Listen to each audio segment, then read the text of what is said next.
Hey everybody, and welcome back to my channel. Today I am going to take you through the basics of how to write a novel. If you are new to my channel, please take a moment to subscribe below because this will help you get updates on when I upload new videos. And without further ado, let's get into it. So something you want to consider is that the average novel has roughly 90,000 words. Of course, some have more, some have a little bit less, but aiming for 90,000 is definitely a good place to start. So that means that if you write 1,000 words per day, which is roughly 3.5 pages, double spaced, then it will only take you about 90 days to write a full-length novel. Now, before you even begin writing, you need to figure out what genre you want to write in. And you need to do this because it's very difficult to start out writing in all kinds of different genres just for marketing reasons. When you've finished writing your book, when you want to continue writing additional books, you will start creating a fan base. And your fan is going to be interested in the particular book that you've written, and they're going to be wanting more books of that kind.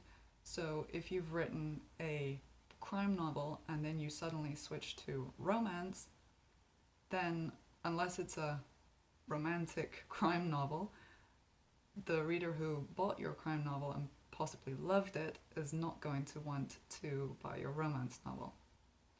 That said, if you're writing within one genre, then you could write different subgenres. So you could write historical romance. I know plenty of authors who've done this successfully. They have written historical romance novels, and then they have written a contemporary romance novel, maybe under a different pen name. Some don't do that, and they still manage to do it successfully.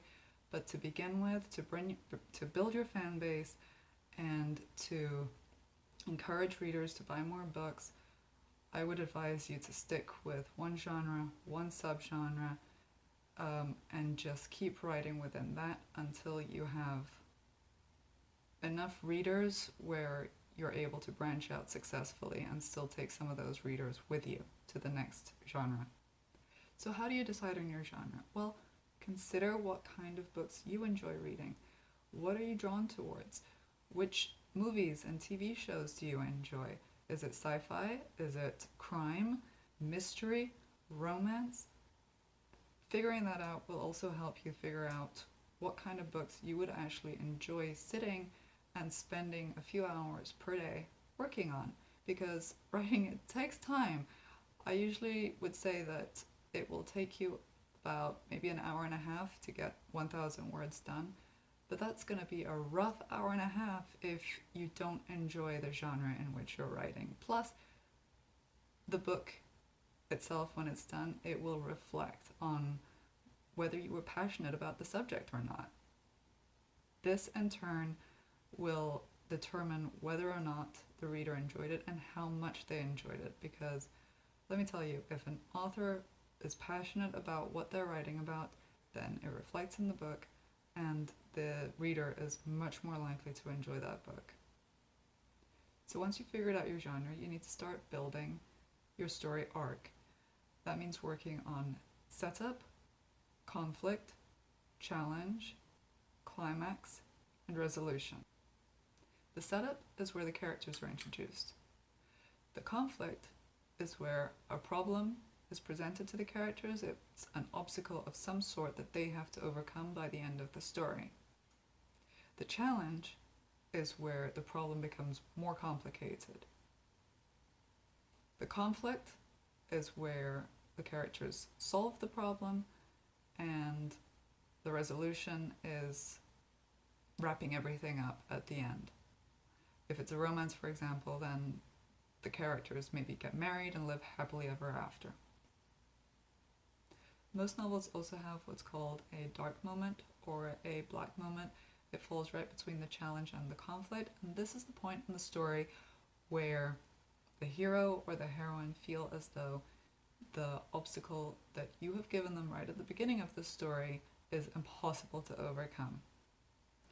This adds conflict to the story and will make the reader ask themselves how a positive outcome can possibly be reached for the hero and heroine? Will they live happily ever after? Is it even possible? How is it possible? How is it going to happen? If it's a thriller, will the CIA agent be able to defuse the bomb and save the hostages? That sort of thing. So it keeps the pages turning and adds suspense. So once you've sorted out your story arc, you need to start working on your characters, because let's face it, you cannot write a novel without knowing who your characters are, at least not the main ones. So you need to figure out who your hero is and who your villain is. There might be a heroine as well, especially if it's a romance novel, but these characters have to be developed from the very beginning. So you need to have some sense of who they are, how old they are, what their background is, and whether or not they have the necessary skills to overcome the obstacle that they will be faced with later on in the story. Or maybe their character grows throughout the story and they develop the necessary skills as they go along. Now, I never know the full cast of characters for my books when I start writing.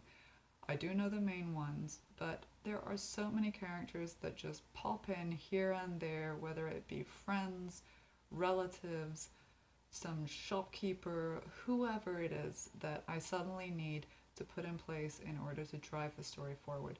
And this is the most important thing. Whatever you do in your writing, whatever scene you write, whatever character you introduce, they have to be important to the story, and they have to drive the story forward toward the obstacle that has to be overcome, towards the conflict, the resolution.